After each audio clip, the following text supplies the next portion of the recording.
Hello, everyone.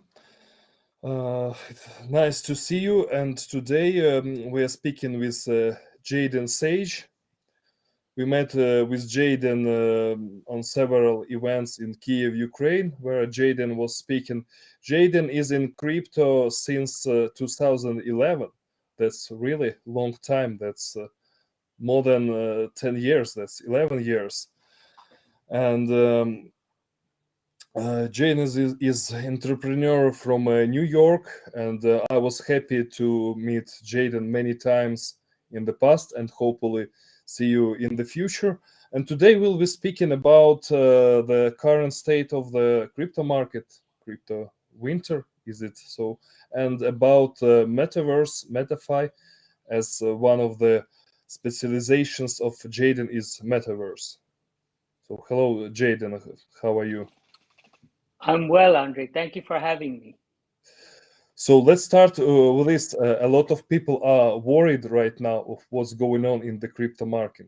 Market. Speaking from your experience perspective, what's your opinion? What's going on? Well, I feel that crypto market, as we all know, operates with lots of volatility. So when it goes up really good. When it comes down really hard. And anybody in crypto should get to absorb that and make it a part of their investment strategy. That it won't always just keep going up. The part in crypto, the party ends, and then a new party begins.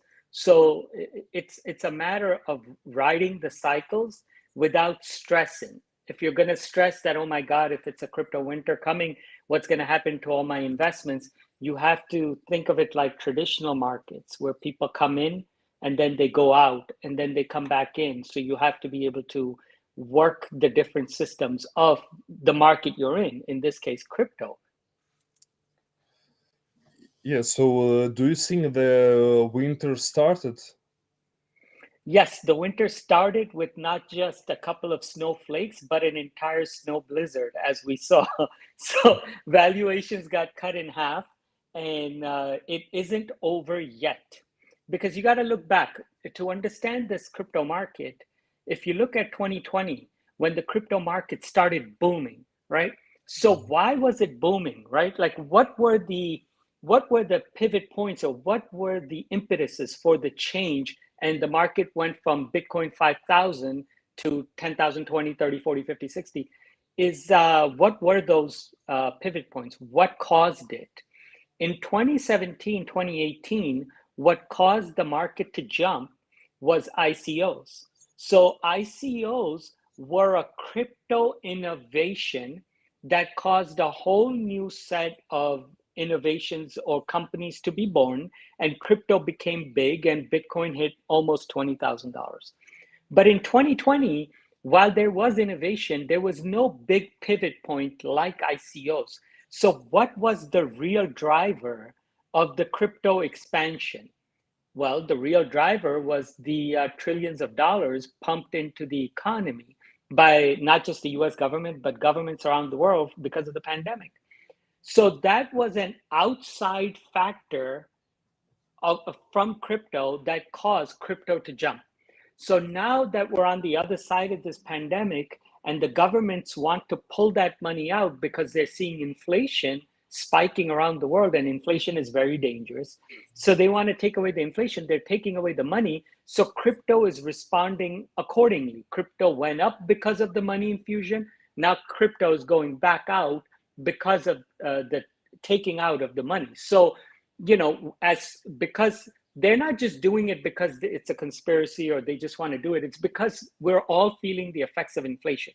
So the way they can control the inflation is to take the money out. So that's affecting stock markets. It's going to affect the US economy, which will affect many parts of the world's economy, and it's going to affect crypto. So crypto is going down not just because of, say, Luna's the trigger. Like, no, this has to do specifically because the Federal Reserve's money brought people's attention to crypto. They had excess capital.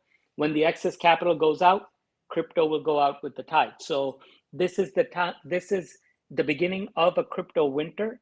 and people should plan accordingly. Anybody who thinks that this is a hiccup or a correction is going to find out in a very hard way that this is not a small correction, that this may potentially lead to another crypto winter. But that's normal in crypto. This is like not a shock in crypto. This is exactly what happens again and again and again. Yeah, you mentioned Luna. Actually, did you study that particular case? Maybe we can speak a little bit about this, because that's well, in a way, it's a phenomenon that how can the one of the top, and which was considered one of the most promising cryptocurrency. Some people, I saw it called like a analogy of Ethereum, how it can disappear just in a few days. Well, not disappear, but the value of it can go down so fast, not like from $100, like one Luna costed $100 and more. So it went not only like to $10, not only to $1, but just to the parts of the cents. How could it happen? Yeah, I mean, without going into the details of Luna, because it's still a work in motion, there's things, components of it. So, but I will say this is that what people fail to, or people miss, is that look at traditional stock market. Stock market is based on stocks or equity shares within companies who have a physical presence. Then they have their customers, and if they're building products, then those products represent inventory. So those inventories have a real value. You can't go to zero. If Ford Motor Company went bankrupt tomorrow and they said we still have 1 million cars on the lot, those million cars don't go to zero. Those million cars still have a lot of value. If somebody told me this $50,000 Ford truck you can now buy it for 30,000, I will go and buy it, because it's at a discount. But it can't go to zero because there's tangible products in the traditional market. In the crypto market, majority, I can almost say, I guess 95%, if not even higher, don't have a physical component attached to it. So when you're dealing with something that's more ethereal or intangible, you can actually go to zero. So whether it's Luna today, whether it's even as big as Ethereum or even Bitcoin, I'm not saying it will, but can theoretically go to zero, because Bitcoin does not have an inventory of cars or physical products that it can rely on. So for a higher than zero valuation. Yeah, but with Luna, what's really strange, because there are really many projects built on Luna, and in different areas like DeFi, also charity protocols, some blogs. So really, many projects were based and came from Luna, and it can't go to zero, because even that if demand falls, there is still some demand for Luna. And I was really surprised that then I saw that it was just a technical problem, that a lot of new Luna was minted, and it's now it's probably in the process of solving. We'll see what's going on. It's just like interesting case, and I even saw some advertisement that how to make money, which just like advertisement in the social media, and they said like Luna goes down, buy it now. Yeah, what's your opinion? This would probably be the best time to buy Luna, because it's at a very discounted price. I wouldn't buy it, but maybe if you're really a gambler, you can, Yeah, but why wouldn't you buy? Well, I think Binance's stake in Luna was at 16 value, when Luna wasn't crashing, was valued at 16 billion. That same stake currently is valued at $2,900. So, I mean, if you spend $3,000, you could potentially have a $16 billion stake in the future. Actually, that's not a bad bet, because it's not a bad gambling bet. But I don't know. I don't know enough about the Luna situation to comment on the intrinsic points of it, but the general concept still applies that for crypto, it can actually hit zero. Anything can hit zero, just primarily because none of it is tangible. Everything is intangible. So if everybody walked away from something today, then that can hit zero. If tomorrow everybody says Bitcoin has no real value, Bitcoin actually, or any asset, is valued based on a consensus democratic system. So if you value, like the shirt I'm wearing right now, it has a particular value based only on consensus mechanism. Say the shirt, like say I bought it for $50 and then everybody says, no, your shirt is only worth $5. Then guess what? That's the new price. So it's actually a democratic system. We vote with our money. So, Bitcoin is also valued specifically because we all in consensus agree that it's valued at 60, today at 30, and tomorrow maybe at 15, and then back to 100 in a few years.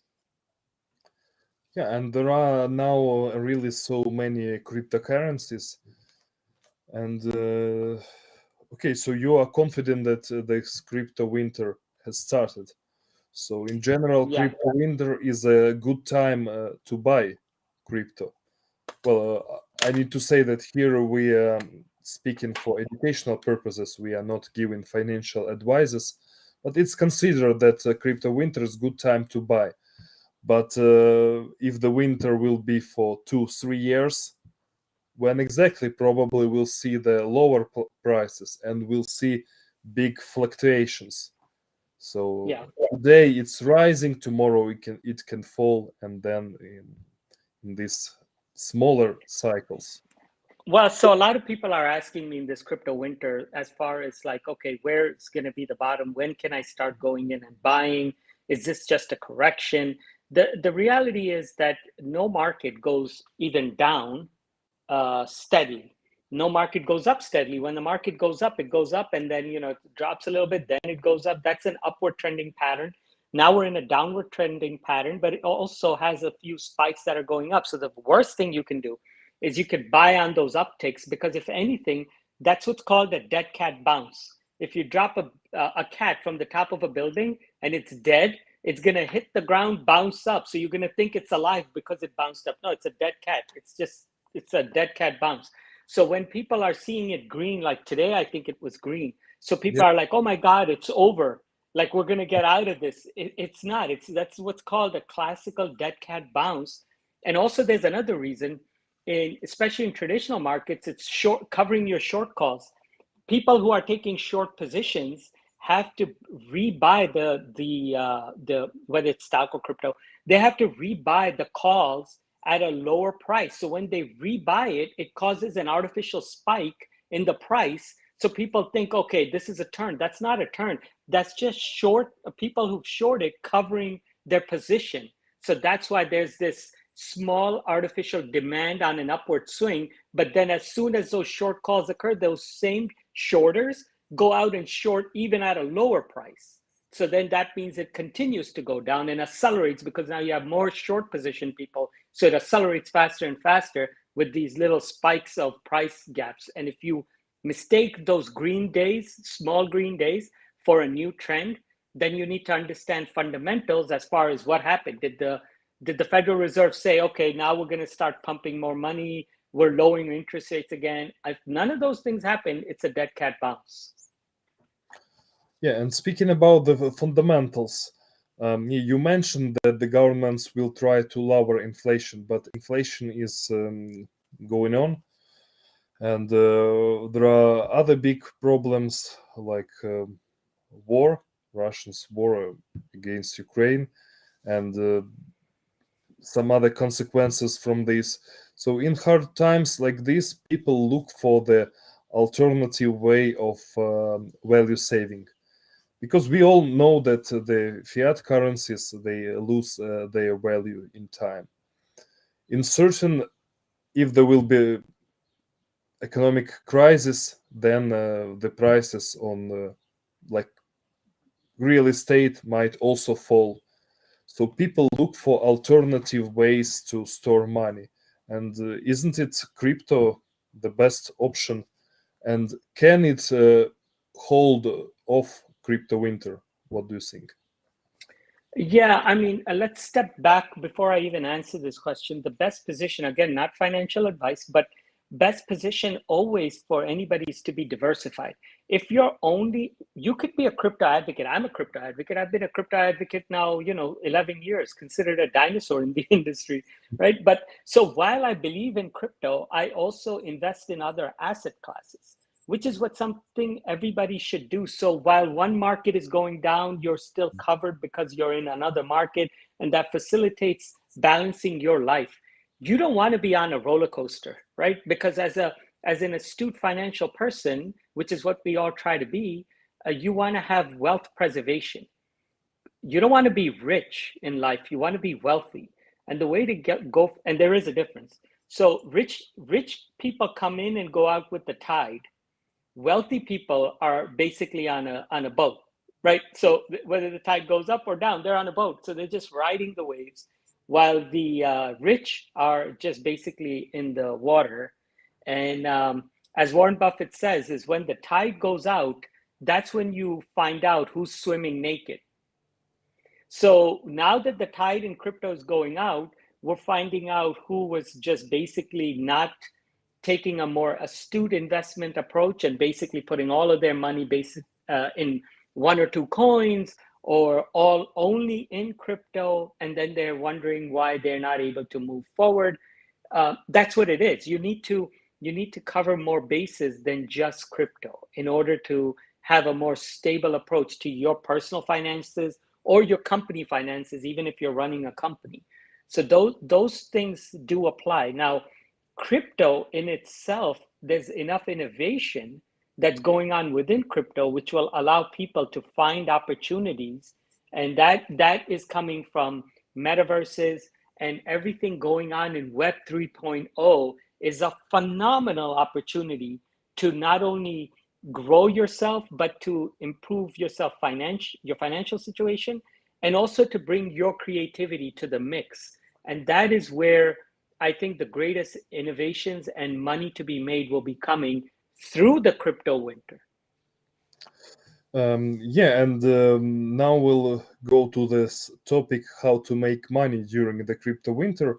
And I think there will be, as before, really many ways for entrepreneurs to make money, to raise funds. There are basically around almost every big blockchain. There is community and there are ecosystem funds where people can get funding. And there are ways also to get just a job in crypto company. Usually the salaries are tied to the USD value, so it will be also there are ways to uh, make money different ways. And which ways uh, would you point and advise? Yeah. So the good news is that crypto market in the past was basically the coins, right? So the way to make money in crypto is, okay, you bought some Bitcoin, you bought some Ethereum, then you went down the top 20 list and you bought some of each, and then you made a portfolio of the riskier coins in order to balance out your portfolio and say, I grow with the market. Well, the good news now is that the market is not just legacy coins. The market has split into four industries. Each one is not a sub-industry. It's actually an industry all in itself. So you've got the legacy coins. You can still invest in many, many coins, old ones, new ones, mid-level ones from 2018, 19. And then you've got the entire DeFi space. Then you've got the entire NFT space. And then you've got the metaverse space. So now you've got all of these different markets that will grow independently. So, and I'm seeing it already. Whenever I go and speak in different parts of the world, I notice that an NFT person knows nothing about DeFi. And a legacy coin person could be a miner or somebody who's just invested in these coins or was part of a protocol, knows nothing about metaverses, and vice versa. But they're all thriving and have the ability to grow. So it's four separate industries. It just depends what your interests are, and then you can pursue one of these four industries. Yeah, it's a really interesting observation, because it seemed that people who are really want to go deep in crypto, they should know like all these topics. But actually, industry grown so much that if you're just like a person entrepreneur who is joining NFT space, that it's just like usually these people lack time and sometimes technical knowledge to understand, to study the cryptography, the part of private keys, the history of cryptocurrencies. And in NFT, I see if there is like a brand or some good idea, popular artist or concept, some utility, they can be successful even without big knowledge and without big technical skills. Among these four industries, and that's the topic of our today's conversation, is metaverse. It's the most new, and but is it really so promising, or this is just maybe some kind of fashion which will disappear? What Yeah. So Andre, what do you want first? You want the good news first, or you want the bad news first? let's first just define the metaverse and how the trend, the popularity started.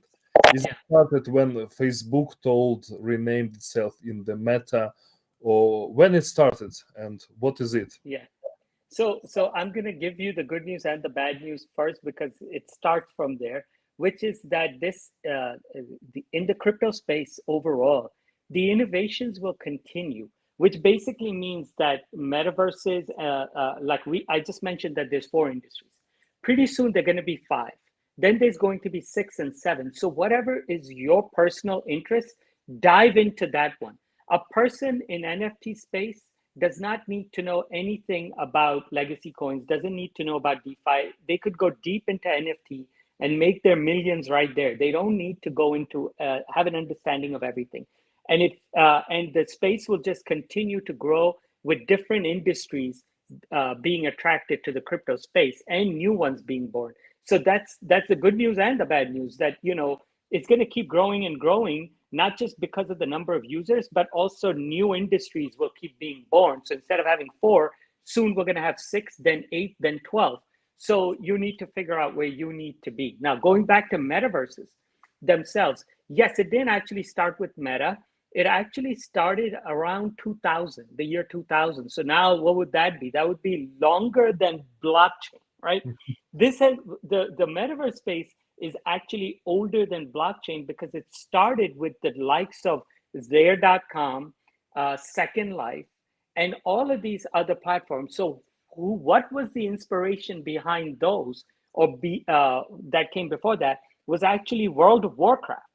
So World of Warcraft was one of the it may not be the first, but it was the one on a larger scale that allowed people to go in multiplayer game and buy in-game digital IP, which they were trading. So like an axe or something, and have in-world currency. And that spawned the likes of Second Life, which was where you go, you have an avatar, and you live there, play there, whatever. People were actually getting married in Second Life, and that was a different spouse than the one they had in real life. So basically, you had a Second Life wife, and then you had a first, real world wife as well, and they were two separate people.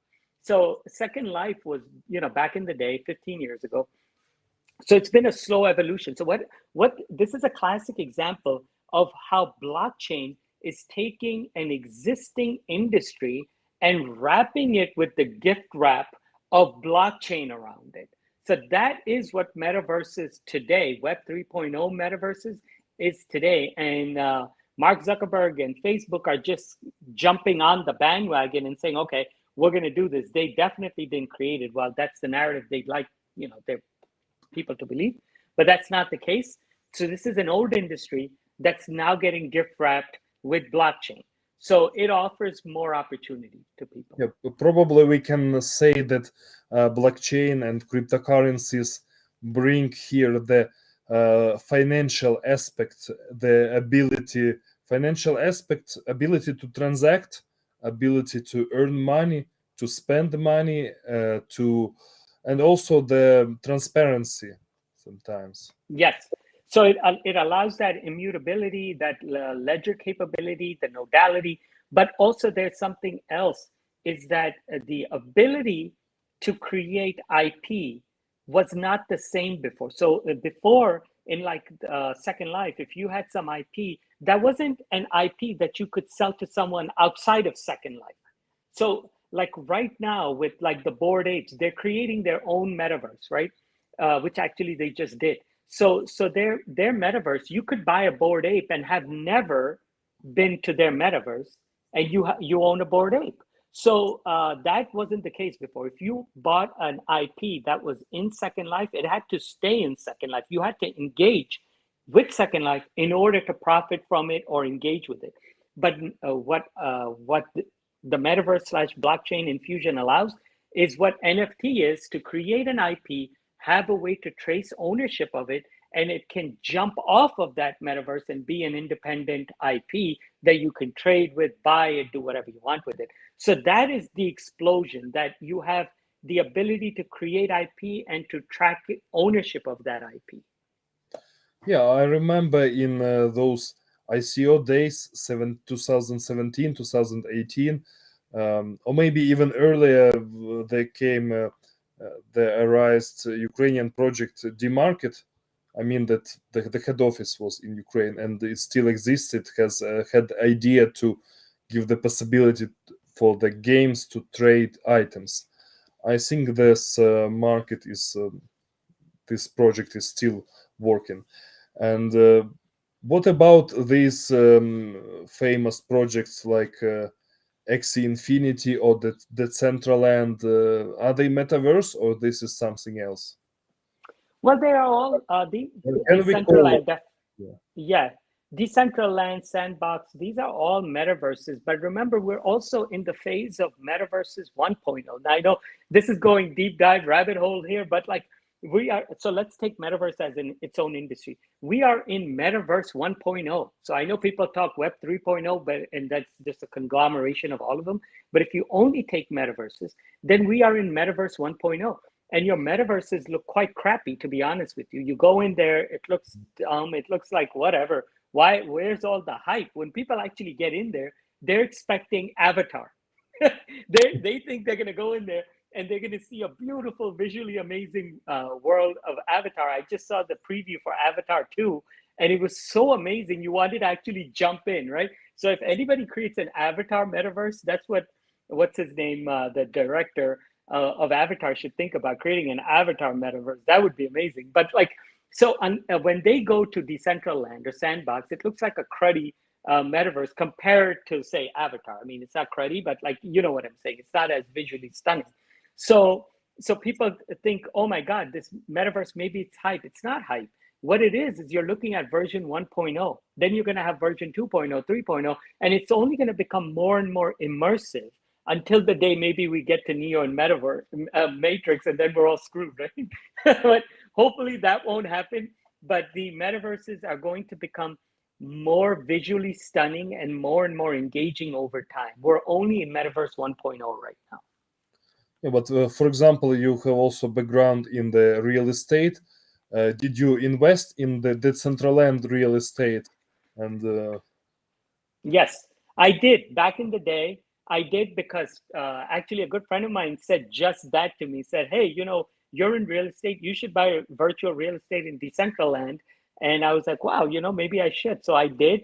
But then, like everything else, people think like you're holding all these assets. Like I bought it, and then I double, tripled my money, and I got out. So I didn't ride it all the way to the top, right? So I made some money. I got out because I was like, okay, if you doubled your money or tripled your money, you're good. Get out. So that's what I did. But the answer is yes, I did back in the day. um, yeah, and in this time of Metaverse 1.0, how to make money there? And there are also some metaverses with ability to earn, like play to Yes. earn. Yes. So play to earn is going to be, I feel, one of the drivers that's going to save people in their financial livelihood if we wind up with a great recession, right? Like, so if the world goes into a great recession, not that I'm hoping for that, but we always want to hope for the best and prepare for the worst, right? So if that's the case, we have to be prepared, right? Well, I was going to say Sun Tzu's, quote, all battles are won before they are fought. So, you have to prepare. But anyway, that being said, play to earn is the way so let's say we go into a recession. People in the developed countries will have ways to make money, right? Maybe they can get a part-time job, maybe this, that.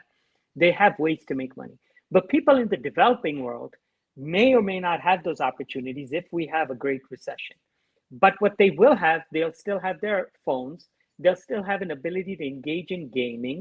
And if the companies that are building, and those are the companies that I advise, companies in this particular subspace is the companies I advise and invest in, are the ones where they're building play to earn games, which people can make side money on. So that will allow them to sustain not only during this recession, but if they get really good at it, when the economy expands again and when crypto comes back, they will become experts at these games. And those experts are going to make a lot more money when there just happens to be more money in the economy. So during the depths of the recession, you want to be involved in gamification, play to earn, work, what I call workification, because the lines between gaming and actually working are blurring. So with those lines blurring, you can actually improve your skills in some of these things and find a way to make money. Before you couldn't. You could either play games at home and then report to your job. But now you can actually report to your job, which is playing a game, which also makes you money. So that's a new world we're living in. And the smarter among us will find a way to make money right in there, because that is where you will grow. Yeah, I think there is already, we all know about this like change of the types of the jobs, and um, I think this is the reality that the new job type emerged, like a gamer. And we are not speaking here of the professional skilled gamer who plays in the tournaments and wins, because that's also the case. It exists for long time, and there are some people, but it's like a small group of people who are very successful in this, because that's what they wanted to do. And some of them who win tournaments became very rich, became millionaires. But we can speak probably about the whole category of people who became like a profession, like by their work type, just game players. So they basically play, and maybe who knows, maybe they don't even enjoy so much if they play same game and repeat. This business, I remember, there were like companies which hired people in China more than 10 years ago, which collected like some gold and then sold it in game items. And I think here it will also that some companies will try to emerge and maybe game the system. So this Yeah. player will work for a company. But Yeah. blockchain and crypto, I see here that it can, in a way, be maybe a protection from this multiplication of accounts, because it can maybe be tied to identity and can have the reputation image.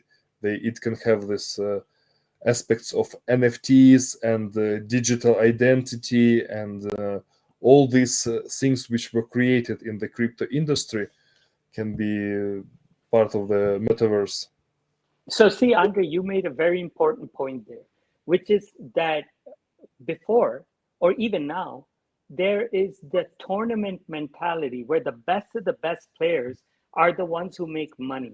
The companies that are operating in Web 3.0, especially on the metaverse side, the ones that are going to really win big are the ones that are going to build the type of games or build a platform where the average individuals like yourself and myself can play among ourselves and win money or earn money from it. So it's not the best of the best of us that make money because it's a tournament structure, but it's more like every day. Like I show up, you show up, and we play a game. And in there, whoever is a better player, you, me, and 10 other people, whoever is a better player may earn like $2. So like if you do that every time you engage, and in a day you played like 10 times, now you made $20 on the side. So maybe in the US, $20 isn't a lot of money, but when you take it to the developing world, that can, be a 10x in their local currency. And that is actually sizable for them to have something on the side. So the companies that are going to really prosper in this metaverse spaces are the ones who are going to take away the tournament exclusivity model and apply a generalized model for everybody to play and earn. Yeah, that's a really good tip for companies who are thinking about the metaverse and creating something new. And for what to do for the general audience, for the general crypto audience, uh, for those who have time for games, just play. And in this case, maybe you can recommend some particular metaverses, because also there is a thing that in some metaverses, probably there will be some airdrops and free giveaways of avatars, some items, land. So there are items from the game. Probably, maybe that's a good idea just to sign up and join. Yeah. Yeah, because there's this actually, let's step back. There's a series of steps as an individual person can take. First step, the very first step is to get out of the race.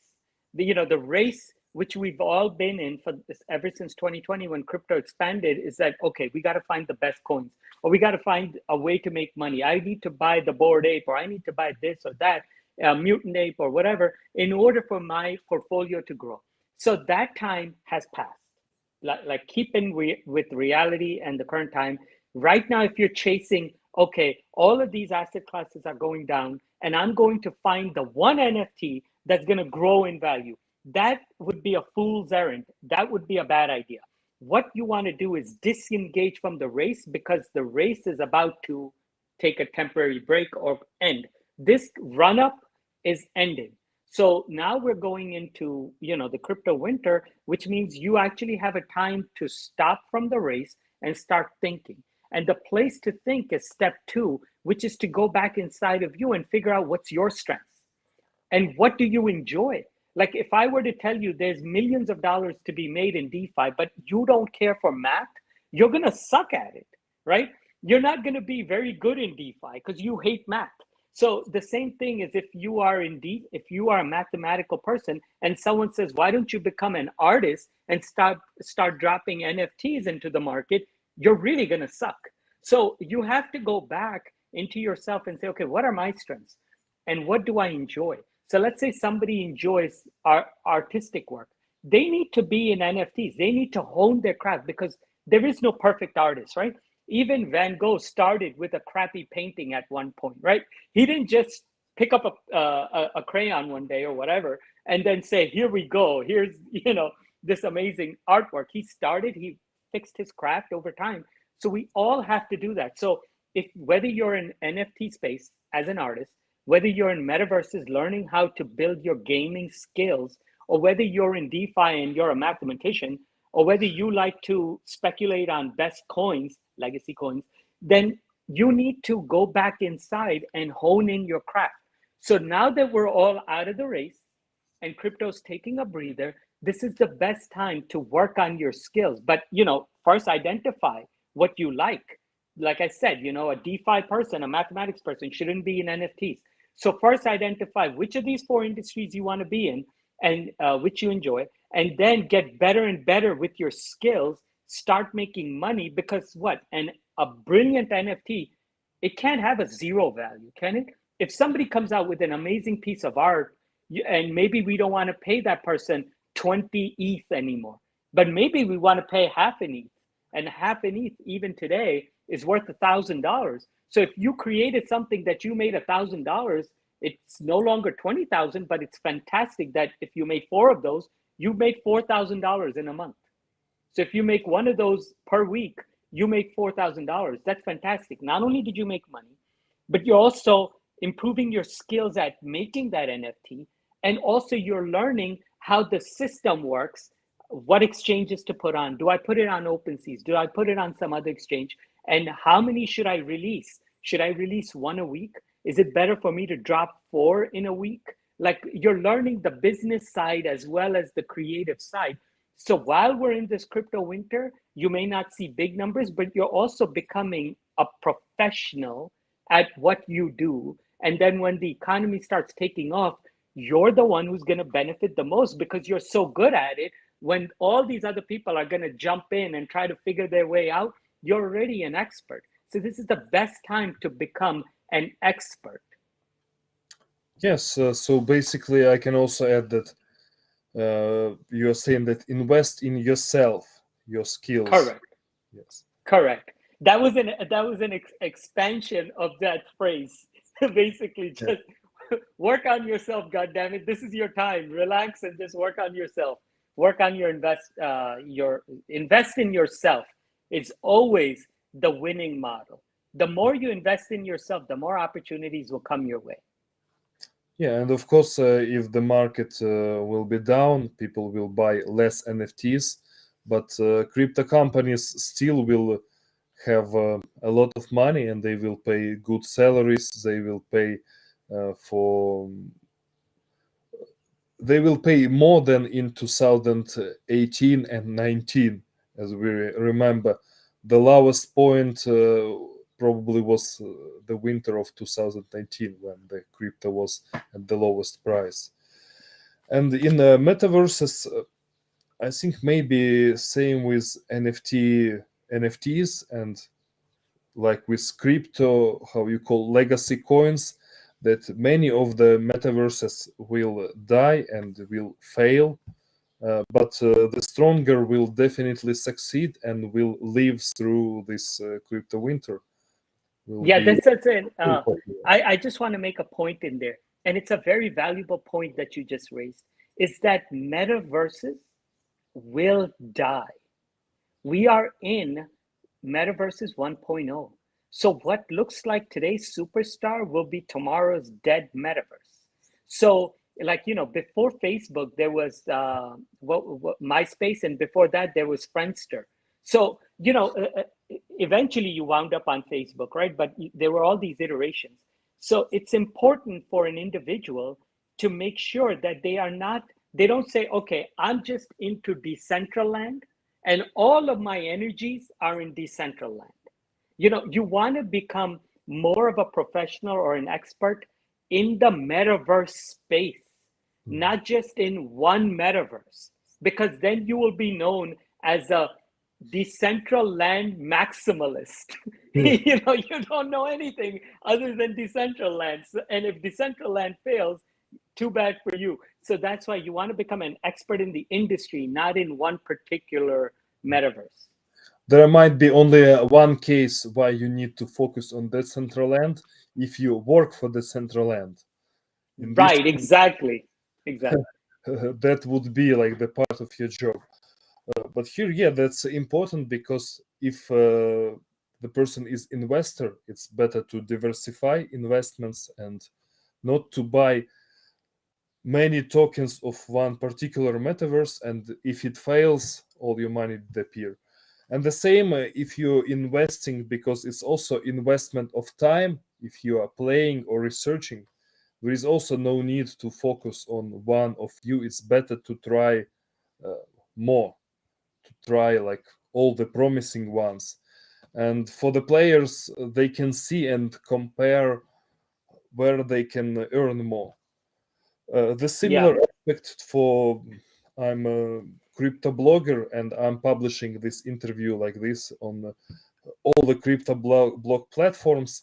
but some platforms which are really, I see that I don't have, I have both like zero earnings and I don't have audience. I don't see the audience there. So maybe there are like no views or few views. So this I usually abandon, or I still have account, but I don't pay too much attention. And at the same time, when I see that there are good platforms such as Read Cash, Hive, there I can spend like more time engaging in commentaries, and there is also the financial possibility to earn. Interesting to ask in this connection, would you see the metaverses to converge with some, let's say, creative industries? Here I mentioned blogging, writing, with like creating of the same NFTs, creating of music, art, books, literature, films. Yeah. Yeah, I mean, definitely films. Films are being fragmented and cut up, and those individual pieces are being turned into NFTs as videos or as individual images. And then there's a horizontal and a vertical movement. So you can take an image from, like, as an example, say Casablanca, where Humphrey Bogart says, "Here's looking at you, kid." Not only can that image be NFT, but that image can then be turned into other colors, variations, box versions, and like all these different aspects from just one image. So you can have horizontal as well as vertical expansion from just one image from a movie. So yes, that's not what gets me excited. What gets me excited is the human ingenuity, which means that you highlighted all the different ones that you can have an expansion in. But what about the ones that we can't think of? What about the ones that are an infusion? So you have a music slash art NFT that has a musical component as well as an artistic component, and that's a fusion, right? So you could have so many different applications that we can't think of. And that's what's most exciting, because the foundation and common denominator there is the human ingenuity, which is going to build new applications. Remember, everything you just mentioned happened around 1910. That's when movies were born, radio was born, music was born. So we had this explosion of the ability to record everything, because we were in the chord industry, right? So things happened, but there was no way to record them, right? So that's why we went from the chord industry to the record industry, and that was the birth of all of these applications. Now that we're going into a whole separate ability with these existing chord industries or the record industries, we're going to have a further expansion of applications that we can't even think of at this moment. Remember, when the chord industry went to record industry, there was no rap, there was no rock and roll, right? All these were created after we learned how to record music. So that's what I'm saying. Like when the internet was born, nobody could have thought of Instagram. So that so many amazing new applications are going to be coming, which we can't even conceive yet, because it requires the amalgamation of so many other components. Yeah, and sometimes also the technical capacity. Correct. And what about, in this case, interesting to ask about VR, AR, the component. Do you see that, or maybe it will be the part of Metaverse 3.0? Maybe not at this stage. Yeah. So I actually addressed this in GCC, which is my company, where we're talking about, you always have to be, as somebody in the space long, people don't ask you as much about the past as they ask you about the future, right? What's going to happen in the future? So as part of those conversations, I get asked what's Web 4.0 and what's Web 5.0, or like what will be after Web 3.0. So what we say is there'll be a Web 4.0 and there'll be a Web 5.0. So what will be the differentiators between them? So Web 4.0 will be the inclusion of AR. So you'll be able to part-time wear some glasses which you can see through to the real world, but also as you're walking down the street, you can see information. This building is this, this store offers that. Oh, this store is offering a discount. So that's your AR infusion. So that would be Web 4.0. Then you have Web 5.0 coming, which would be the virtual existence and the VR component where people are putting full immersion worlds, such as avatar type environment, where you're just basically spending a portion of your life, like half a day you're spending in the virtual world and half a day you're investing your time in the physical world. So that would technically be the growth of Metaverse 2.0, 3.0, but it would also be Web 4.0, Web 5.0, because you will have the infusion of DeFi applications, financial components. So all of the other industries will feed into it. So it really can't be a Metaverse 3.0. It will be Web 4.0 and then Web 5.0, because Web 3.0 doesn't just mean Metaverse. It means all these industries combined creates Web 3.0. But for this augmented reality and for virtual reality growth, AR, VR, you're going to need all these industries again. So it would be Web 4.0 and Web 5.0. Yeah, and of course, there probably will be like many other opportunities created by these innovations, and also the completely new type of jobs. For example, at that point, Correct. we might have less taxi drivers and drivers on the streets, less tour guides, less tour companies, but we might have at the same time the newly created job like a virtual tour guide or the virtual assistant, which is already existing job for, I don't know, a decade.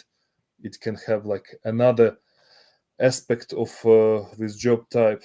And also there will be new cryptocurrencies and crypto assets created.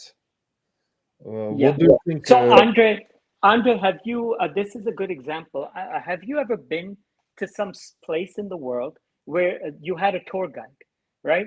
And the tour guide was just phenomenal, right? Like the person had so much knowledge. You really appreciated not just the tour, but you're like, wow, this person is amazing. When Jayden comes to this place, I want him to use this tour guide. Yo, please use this tour guide because this person is amazing.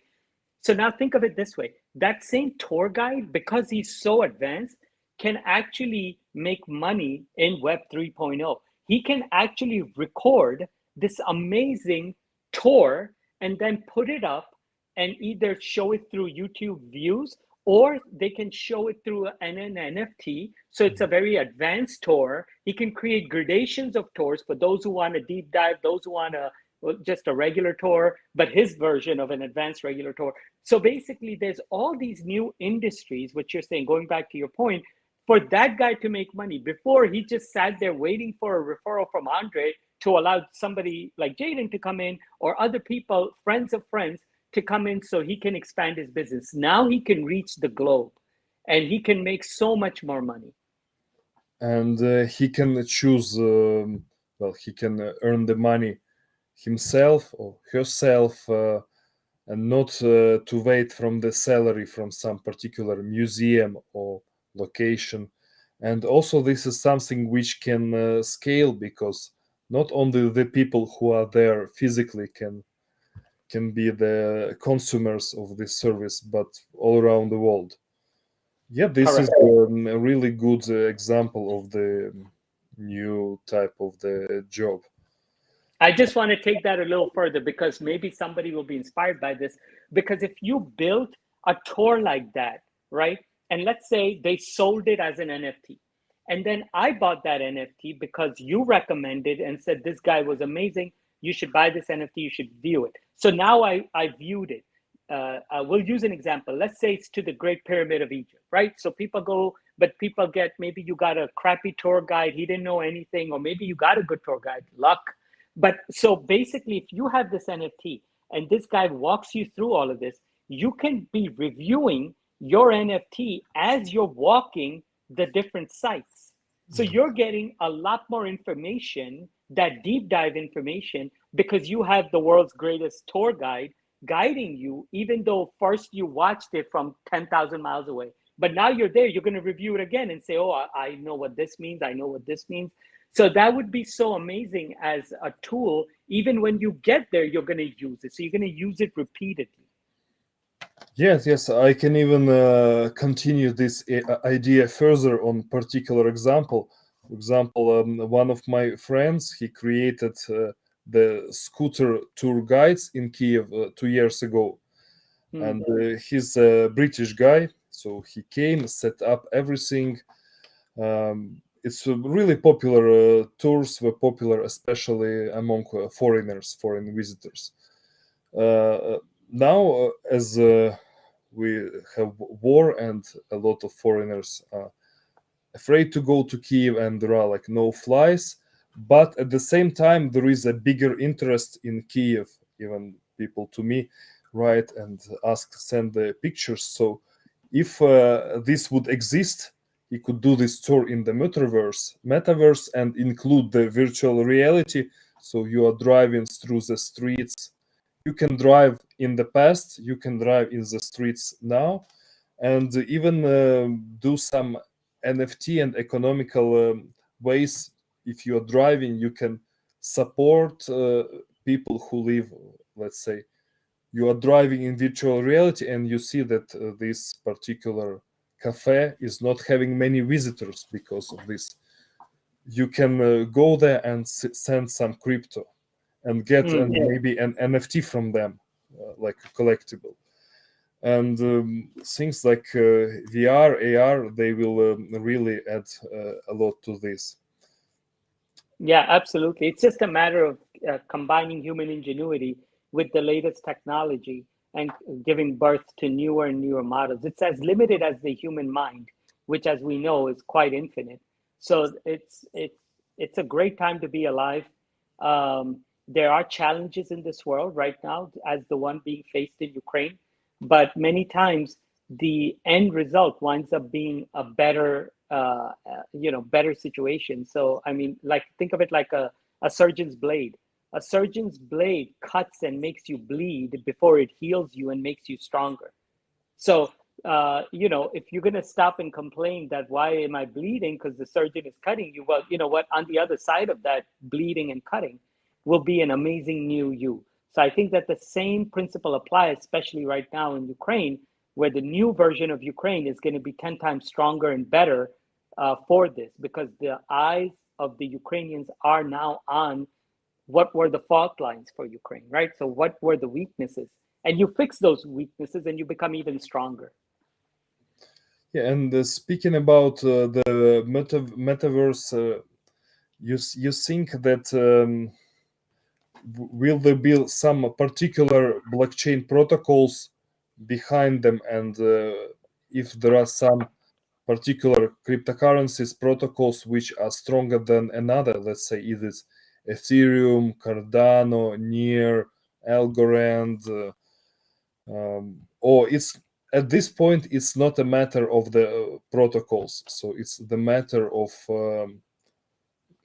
I don't know what, maybe the idea and the concept of the metaverse. Maybe Yeah. at this point it's the time for creators, for writers, for the visionaries who will bring the concept, uh, the strategy of it, the if it's game focused, the way,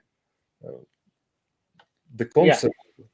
Yeah, I mean, look, right now the answer is both, because these the platforms, the protocols are in a dead heat competition among themselves, because the way a protocol grows is by people building on it. So they want to outcompete each other to have more of the creators or the developers build on their platform. So which is better? They're all going to strive to be in the metaverse. It's not like they're not going to. Are some better than others? Possibly. I would lean towards the ones that I personally like or think have a real growth potential, and those are the ones that we are going to be working with in GCC. Is like Algorand, Near. So these are some of the more developed platforms that are looking, or protocols that are looking better for the metaverse space. But that doesn't mean that the others can't pivot and also become a part of it. But so yes, that side is working on expanding into the metaverse space. And metaverse space is basically, what is metaverse space? Like let's stop there and take away these techie nerdy sounding phrases, right? What is a metaverse? Metaverse, basically you have a physical world, right? We live in the physical world, we touch things, we feel things, we have to buy things, we have to sell things, and that's how we live and we consume things. What's a metaverse? A metaverse is the world of your mind. That's all it is. It's a world of your mind with visualizations that are created on a screen to facilitate your engagement. And then also the same senses are being applied. You hear it, you see it, and you're engaged. But it has its limit. You can't look at a fruit, an apple in the metaverse and bite into it. You can't, So it does have its limitations, but while it has its limitations, it also has its strengths, because I've never seen a purple apple, maybe, or a polka dot apple. So in the metaverse, you can have visual sensations that go beyond what you can get in the physical world. So while it has limitations, it also offers opportunities. So a metaverse is basically the world of the mind versus the world of your body, which is this world. The physical world is the world of the body. Metaverse is the world of the mind. So this is how we will grow in the future, because the birth of the internet was the birth of the mind of the world of the mind, right? So everything is gone into it. We put our whole soul. None of us can basically live without this anymore, right? So like, we don't live without our phone anymore. And that's exactly what it is, that more and more of our existence is becoming virtual as is. Yeah, and that's probably a good point, that it seems that those metaverses will succeed which would be the mobile friendly, which will have the mobile version first. Because I see that people they use less and less computers. In some countries, many people don't have the laptops or the personal computers. It's considered maybe something obsolete or outdated if everything basic you can do on your phone. And I think Andre, I'm going to share with you an amazing example of this, and it's actually funny. So I was in Florida, and I was in Universal Studios, which is a theme park. So it's an amusement park, and it cost $125 ticket to go in, right? And yeah, then you pay $25 parking fee, and then you pay for food inside, which is very expensive, right? So you're paying basically $200 to spend a day in this park, right? So you can get visual sensations and have a great time. And when I was in this park, I noticed so many people were basically on their phone. They were just yeah. they were on their phone. And then I was like, this is so bad. Like, they created this amazing multi-billion-dollar park for you to enjoy, and most people are on their phone. The worst thing I saw was people who were getting on the rides were still on their phone. Like, why are you even there if you're going to be on your phone? So where I'm going with this is that the phone has become an extension of us. So if you're not building for the mobile world, you're just building for the past. So yes, agree with you. But this has become a connection that's completely umbilical corded to us now. It's a part of us. Yeah, and so metaverses they will compete for your attention, for your time, your attention, and in a way for your money too, for your Well, purchasing power. all of life is a competition for attention, whether it's from others or whether you are the one facilitating that attention. It's all about attention, because attentions lead to experiences, and that is your trade-off. I mean, there's not really nothing else. Money is actually just a medium of exchange, right? So what are you getting? You're getting experiences. Yeah, and the last question for today: what do you think that there will be a point in the future when people will live more time in the metaverse than in the real life, and Yes. living a real life will become something rare and strange? That will be if we fail as humanity to create a better world. Because if most of us are living more in the virtual world rather than the real world, it means we turn the real world into a horrific place. So if we stop destroying this planet, if we stop making global warming a reality in such an aggressive way that we are, if we preserve this planet, if we treat each other better, if we don't have so many wars, if we give each other the respect that we deserve, each and every one of us, then we will grow into an environment, the physical world, where we would be happy to be here. While we will love to engage in the virtual world with our technological prowess, but we will still choose to engage in the real world. If a majority of people are only engaging in the virtual world, it means we turned this into Armageddon. We made this place so crappy that most people would rather walk in an artificial park rather than a real park.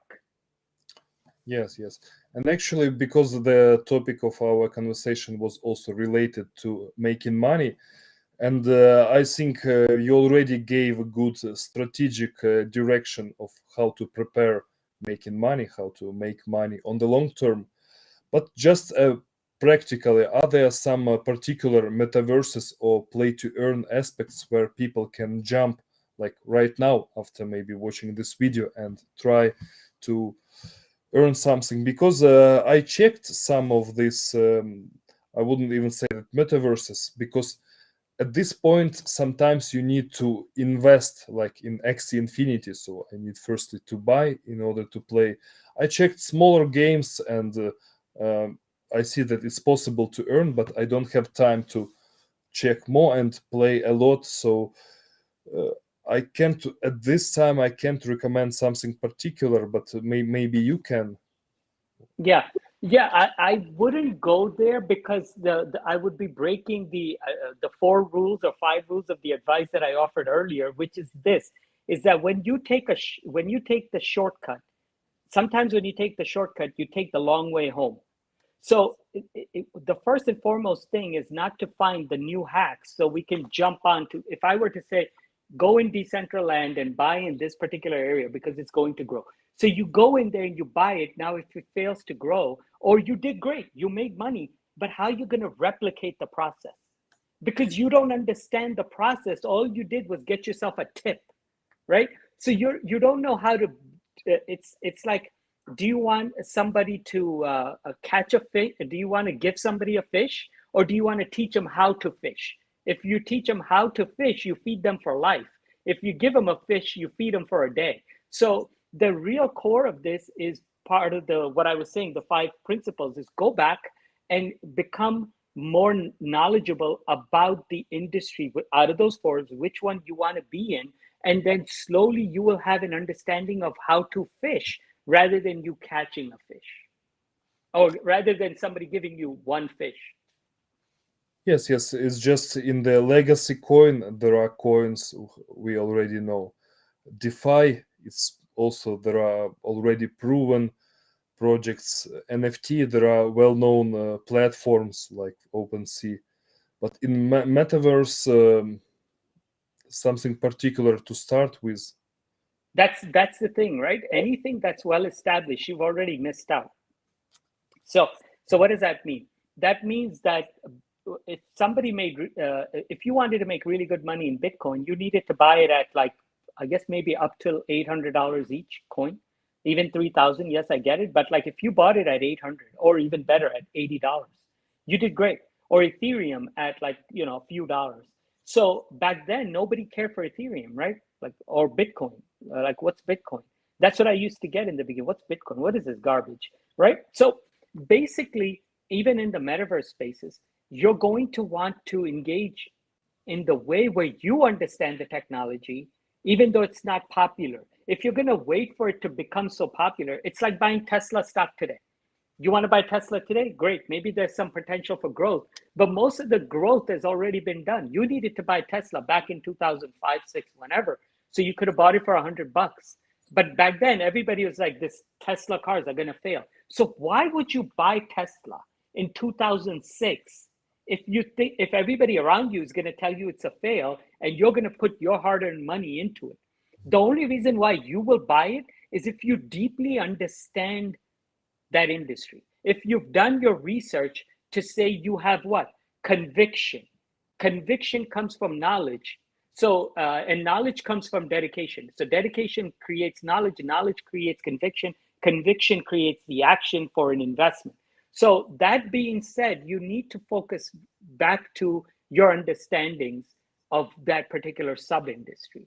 And then you can grow from them. Otherwise, it's just a stock tip. I could tell you tomorrow this particular stock goes up, but how are you going to replicate it? You can't replicate, then you're just a lucky winner. And as we know, lucky winners can also become very unlucky very swiftly. Yeah. Yeah. So basically, it's good to do research. And Yeah, I could tell you, I know where you were going with this. I could tell you some amazing opportunities within metaverse space that you can grow in, but then I'm really only helping you or the listener in the short end. I'm not helping them long term because that's just a tip. What they really need to do is do a deep dive for themselves because that's where the investment is in yourself. yeah, I also know that you are working on projects in this space, but probably this will be for another conversation in future. Yes, or they will just come out and then they're out there. Yeah. Yeah. Fair enough. Great. So thanks. It was great to speak with you, and see you soon. Yes, absolutely. Slava Ukraine. Yeah, героям